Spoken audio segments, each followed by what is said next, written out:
Today we're talking putting your back against the wall, taking on opportunity, and I got locked in a bathroom today.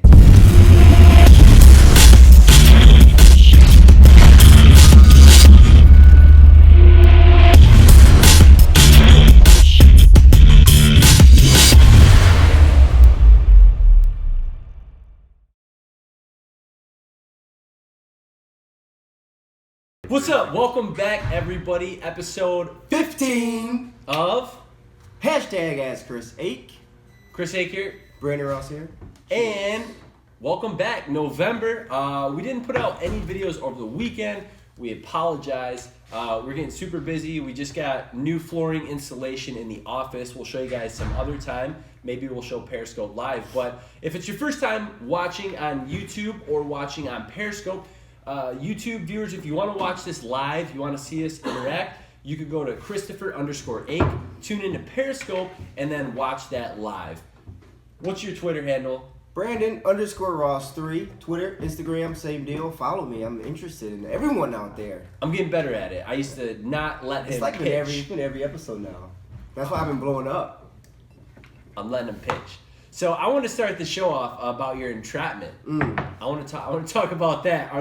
So I was having a meeting, talking with a prospect. Will was there, our entire social media team, and just get into it All right, it was a little embarrassing. wasn't. So I was in the bathroom, getting ready for a meeting. I don't know, just getting my shirt tucked, whatever. Had a meeting in 30 minutes. And I get in the bathroom, I turn the handle to leave, and it's just not working. The handle broke. And Chris was in a meeting. Everyone was in a meeting, pretty much. Our social media team, Chris. I didn't have my phone on me either, so I couldn't reach out. I couldn't call. I was trapped. So I'm in there trying to handle it at work. Finally, we have a window. I climb up on the sink.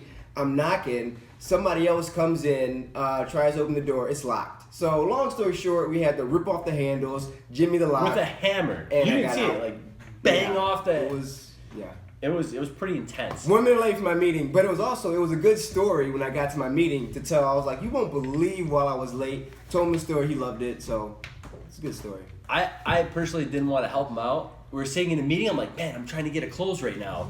And then Will's like, we're probably gonna help him out. And then the prospect was like, we should probably go help him out. And I was sitting there like, Thanks, all right, guys. Appreciate it. let's help him out.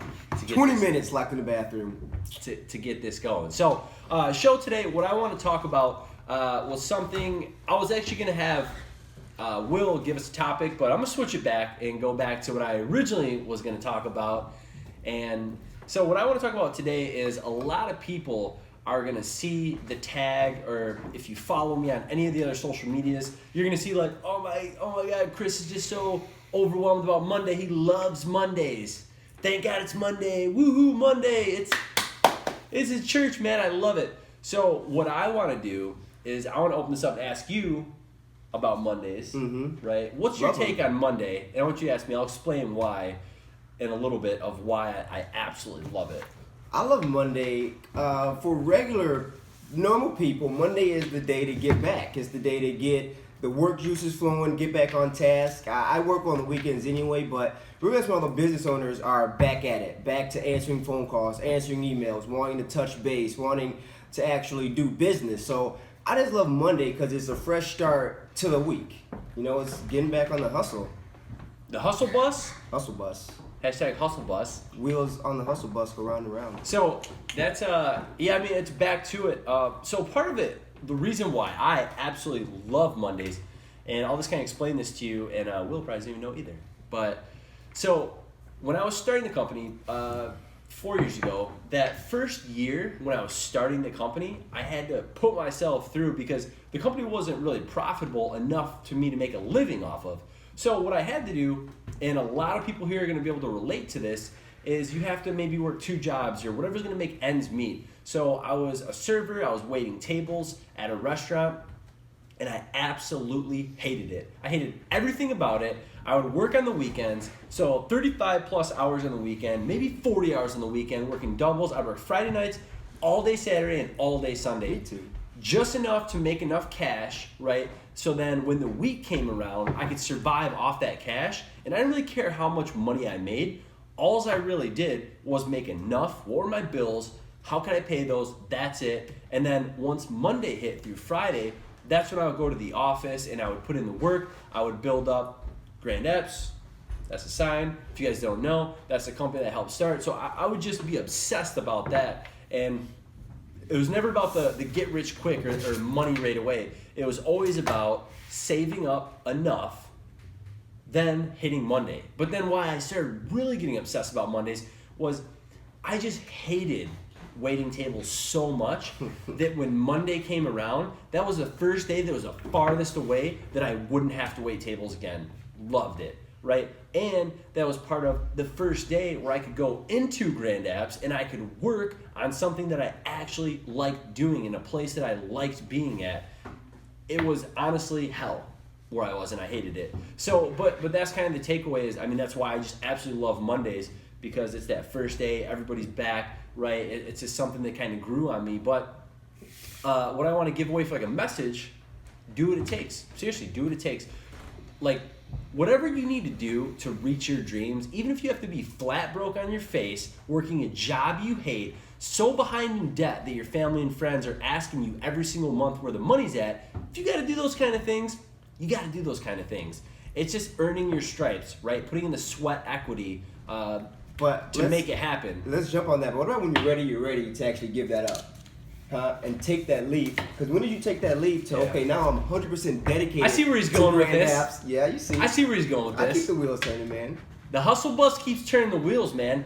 So that's a great thing. All right, so you're making ends meet. What do you do now? When do you quit and go? Mm-hmm. So personally myself, and I know Brandon has a pretty good story too. So personally myself, I saved up X amount of dollars that I thought I could live off of 2 months. What they usually say is if you're doing that, have like at least a year or 2 years saved up. So then if you quit, you're good, right? You're good. Mm-hmm. Me, I just said, you know what? I'm done. Like, I'm sick of this. I hate it. I was like, I'm going to give it up. I got 2 months saved up, maybe, not even. That's it. I'm going to take that risk. And I took that risk probably prematurely, maybe. I would say probably prematurely I took that risk. And I know one of my partners took that way prematurely, but it worked, obviously. What's yours? You got a pretty unique one. I got a pretty unique one. And that's why you're setting me up for the, come on, Chris, alley-oop. Like, let me throw it down. So, I know. I was in the same boat. I was serving. I had just finished school. I was serving, working at Grand Apps, kind of here and off, part-time, kind of. But I knew I wasn't in the spot where I wanted to be. I was serving. I knew I didn't really want to continue. I got my degree in accounting. Didn't really want to go down that path. I wanted to do something at Grand Apps, but I didn't have any money at the time. Chris actually put me in a position. He was like, hey man, he knew I wanted to come work at Grand Apps full time. He was going to give me a loan to start working at Grand Apps just so I could make ends meet. Okay. What? Let's clarify this. Clarify it. What was the loan? What was it? It was literally half my money I had. Yeah, it was half the money I had. My entire wealth, I was going to give him half of it. And I thought about it for a good amount of time. First off, I didn't want to leap to it right away, but I was like, Chris, that's a great offer. I appreciate it.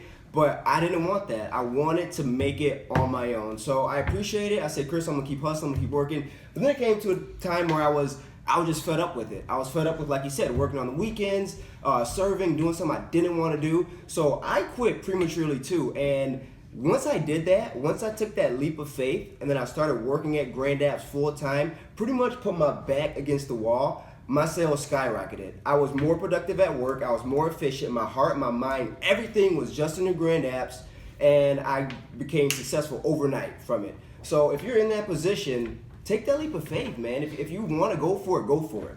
So in order to succeed, you put your back against the wall. Absolutely. And you see the best success, right? Absolutely. I agree. That's what I agree. I think that's the takeaway message for this episode is put your back against the wall, man, and just fight. Like fight, right? Do whatever it takes, and then you'll see success. And don't give up. Like people give up way too early. Wayne Gretzky saying? It's like you miss every shot you don't take. I think that was Michael Jordan. Take that shot. Whatever, some athlete, man. Some athlete. I swear it was Wayne Gretzky. We got to Google it later. Some athlete. We'll Google it. We'll check you guys tomorrow. We're coming every single day. If you guys have any questions, you want to know, pick our brain. We've been flat broke. We run a successful company. We're on our way to the big one. Thank you. Let us know. in episode 16. Use the hashtag AskChrisEgg. See you guys later.